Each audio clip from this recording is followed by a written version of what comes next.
RV Life, DJ Darren here. Today we are trying to finish up the access covers on the outside of my RV, and so you're looking at right now, so this is my original hole there. That's for the power plug right here, for the city power to come in through this door, this access door. The door used to be bigger, and you could actually, you know, security wise, someone could get that door open and reach in and take stuff.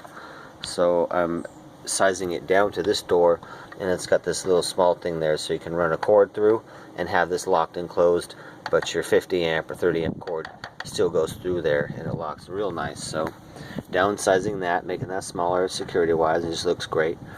And then the next thing over here is I cut this hole right here. I cut that out, and this is a fan. If you can look under here, that's an exit fan right there for all my electronics. All my electronics are inside here. If you can see it right there, there's all my electronics, and that's my 30 amp plug-in right there. That's my 30 amp, and then I'm going to put a 50 amp one right here next to it.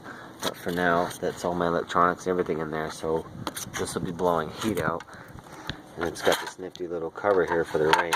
So I made this wood piece right here, as you can see.